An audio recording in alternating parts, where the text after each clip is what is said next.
Hey guys, welcome to my channel. My name is Glamour Ellen. If you're new here, welcome to my channel, and if you're a returning subscriber, welcome back. In this video, I'm co-hosting the Summer Fairy Garden Tablescape that hosted by Grandma Sandy, and the co-hosts are myself, Glamour Ellen, Antoinette of Decorating Anne's Place, GJ Faison for the Love of Decor, Lady Cinnamon, and Leeny of Leeny's World. This challenge, I'm going to do two different styling of Summer Fairy Garden Tablescape, and I hope guys you enjoy. And let me know which one is your favorite, because these two, I think all of them are my favorite. So let me know if you like what I did here. Yesterday, I went to Ohio Fairy Garden Festival. That's why I have this headdress, and I really love it. I can use it all the time in my tablescape. So what do you think? So here, I'm using the Z Gallery candle holder, and I believe it's pillar candle. And this one, I made this flower arrangement. I did not able to do it over here because it's a lot of work. So I have butterfly there and a lot of flowers. I did gathered all the flowers I have in my stash so to make this centerpiece. Everyone, after you watch my video, please go over to the host and co-host channel and tell them I send you.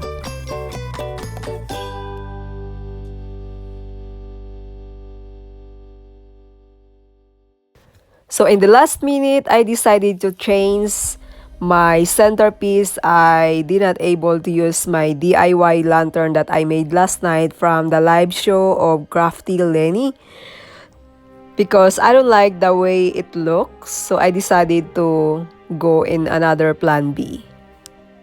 And you know I always did that all the time.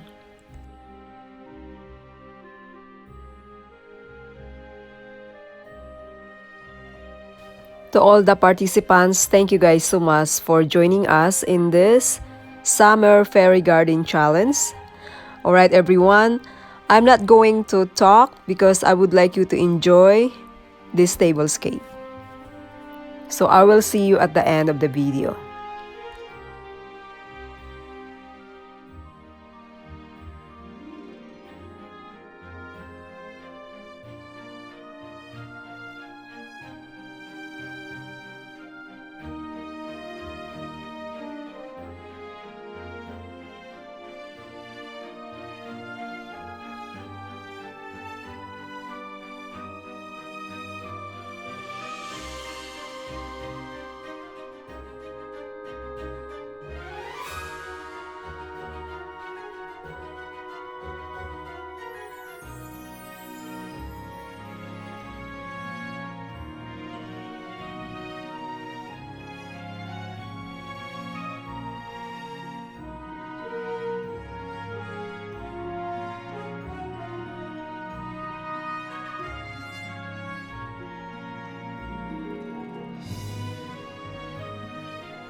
Welcome to my table number 2.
Everyone, if you like my videos today, I hope you consider subscribing to my channel. Hit the bell twice so every time I upload videos, you will be notified. Please don't forget to check the host and the co-host video and all the participants of this collaboration.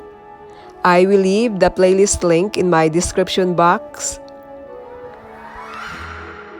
I hope you can check it out, and I hope you get some ideas and inspiration to every one of us.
Thank you guys so much for watching, and I hope to see you in the next video.